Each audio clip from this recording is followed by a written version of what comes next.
E aí, galera do canal do Professor Alex Homero, beleza mesmo? Galerinha, você que não se inscreveu, faça a inscrição. Vamos chegar aos 1.000 inscritos. Precisamos, o YouTube tem lá as suas regras e tal. Deixe o seu like, deixe o seu comentário, deixe sua dúvida que eu posso responder para você, tá bom? Nossa playlist nova é essa. Hora da questão, onde eu vou comentar questões, tá? De artes nesse primeiro momento, mas vai ter de literatura, vai ter de interpretação de texto. E se você quiser que eu comente a sua questão, uma questão que você viu algum vestibular, achou complexo, eu vou fazer para você aqui, só mandar para o meu e-mail, alexomerolima@gmail.com, beleza? Hoje vamos falar de Idade Média, uma questãozinha aí sobre Idade Média, que nós temos 3 períodos, o gótico, o bizantino e o românico, beleza? Hora da questão, vem comigo, inscreva-se aí, hein?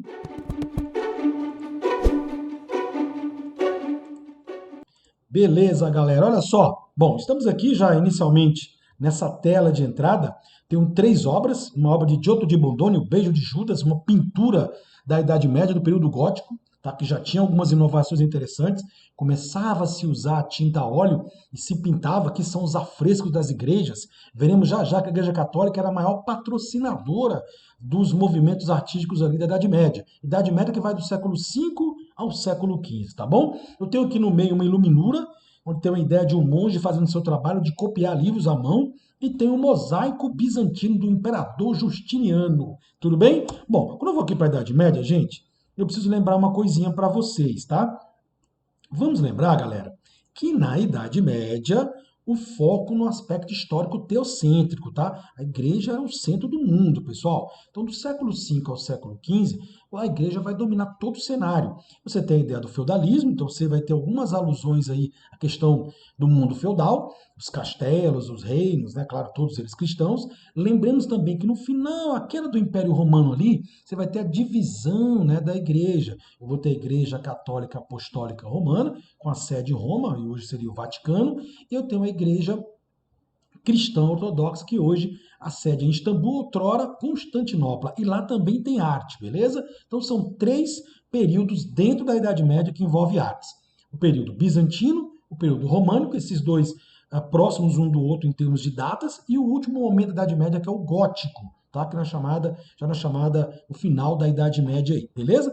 Tema principal, cristianismo. Bíblia, tudo gira em torno de cristianismo.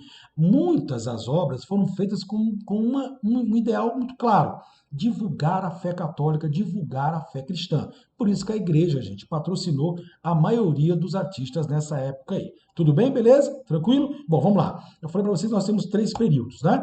Começando pelo bizantino, onde destaca-se, gente, aí o poder e a autoridade do rei, e aí misturou mesmo, tá?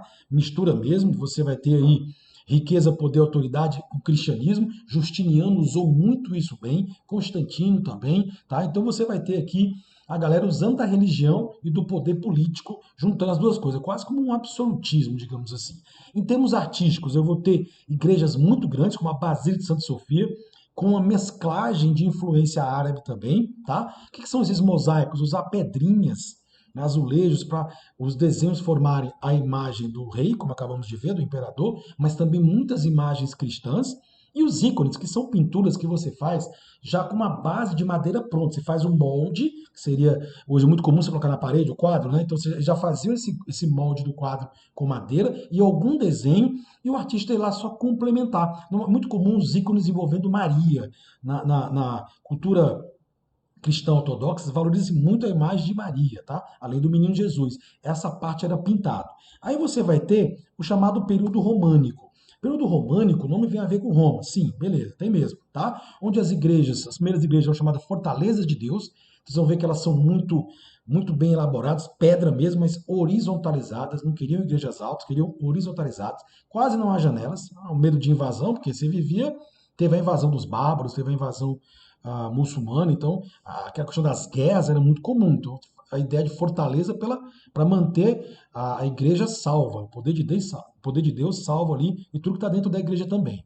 Influência grega e árabe, em muitas construções, tudo a ver com cristianismo, que são iluminuras, são pequenas pinturas feitas no tamanho de uma folha de papel A4, digamos assim, onde se contam passagens da vida de Cristo. Uma ou outra iluminura também aborda o feudalismo. Você vai ter no primeiro plano o pessoal trabalhando na terra, plantando, no segundo plano o castelo. Isso já foi cobrado antes, tá bom? Eu tenho aqui o gótico, onde a pintura avançou muito, você vai ter pinturas já usando a tinta a óleo de outro Bondone, pintando nas paredes, os afrescos de Bondone são conhecidos lá na Itália. Bondone que vai ser o grande mestre do Michelangelo no Renascimento. Eu vou ter a novidade das igrejas serem muito altas, verticalizadas, e aí distribuir o peso, né? Você pode colocar essa coisa mais alta, porque já é uma herança de Roma, usar as abóbadas e os arcos, né? Para distribuir melhor os pesos, além de dar uma beleza diferente. Os chamados três portais, uma porta central grande e duas outras simétricas, do lado direito e do lado esquerdo, e os vitrais coloridos, onde os desenhos nesses vitrais também são passagens da Bíblia, passagens envolvendo Cristo. Beleza? Bom, trouxe aqui para vocês um exemplo de Cristo Pantocrator. Cristo Pantocrator, gente, olha só. Cristo Pantocrator é o Cristo Todo-Poderoso, a tradução aí usada lá no período bizantino, tá? Ela vai ser muito comum nas igrejas. E essa aqui é um exemplo, foi até restaurado lá na Basílica de Santa Sofia, que foi tomada pelos muçulmanos. Hoje ela é um exemplo de ecletismo e de ecumenismo, né, em termos de coisa, de religião. Tanto atende cristão como islâmico, como muçulmano, mas hoje não tem mais nenhum tipo de missa ou qualquer evento religioso. É só mais para visitação, tá? Tenho aqui também, gente, um exemplo de iluminura. Veja só, uma característica dessa iluminura românica. Eles não respeitam a proporcionalidade. Ó, você veja que os dedos, né, as mãos e o próprio corpo é alongado. Então é só os pés como são, tá? Então é deformação. Tudo bem?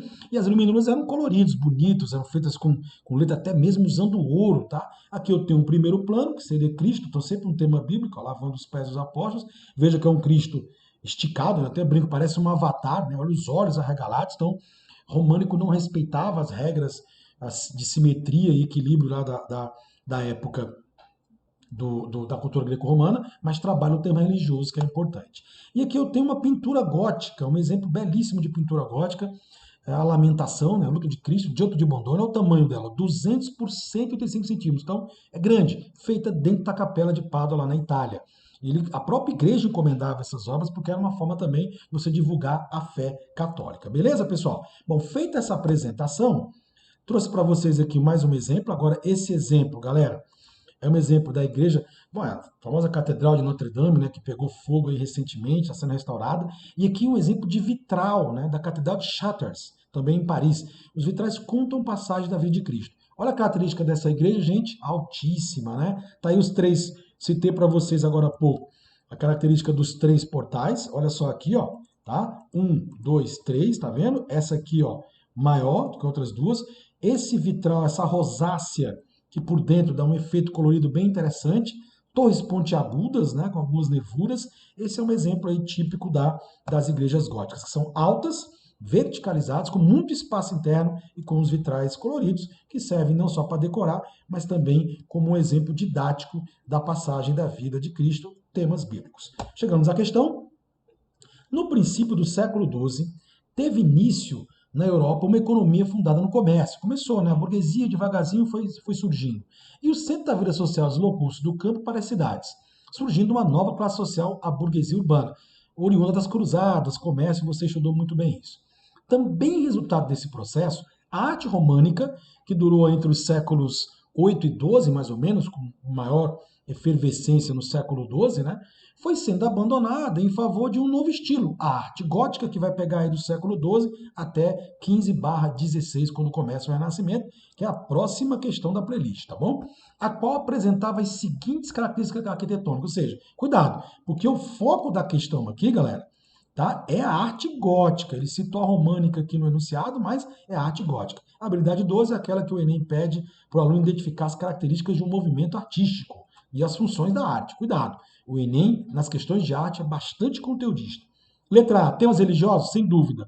Os três períodos da Idade Média trabalham com religião. Os três. Bizantino, românico e gótico. Profano já matou a letra A, já não dá mais. Tem influência árabe, tá? Não no gótico, mas no românico e no bizantino. Então, como a questão é sobre gótico, também a letra A, árabe, está errado. B. Colunas jônicas, galera, colunas jônicas e capitéis, isso é lá na arte greco-romana, tá? Não, isso aqui não ficou para as igrejas da Idade Média, porque até pelas góticas são muito altas, não é para fazer esse tipo de capital, esse tipo de coluna, não, tá? Letra B, fora. Contrastes, cuidado com isso aqui de luz e sombra. Contraste de luz e sombra é um efeito de pintura que você vai ver no Renascimento, no Barroco, tá bom? Abóbadas tem, tetos altos tem. A resposta da gente é a letra D. Tem vitrais coloridos, tem muito espaço interno, porque é uma distribuição do peso entre arcos e abóbadas, e paredes maciças, para sustentar essa verticalização, tá bom? A letra E. Fachadas pesadas, muito comum no barroco, um excesso, um rebuscamento. Aí tá errado, porque tem muito espaço interno no gótico, tá? E rosáceas estaria correto também. Portanto, eu tenho aqui a letra D nessa questão da Idade Média. Beleza, pessoal? Inscreva-se, ative o sininho para receber em primeira mão e até a próxima questão nessa nova playlist. Ó, acompanha aí, pessoal, as outras playlists de literatura, de gêneros textuais. Inscreva-se, estude conosco aqui no nosso canal, que está fazendo tudo gratuitamente para você. Valeu, galera!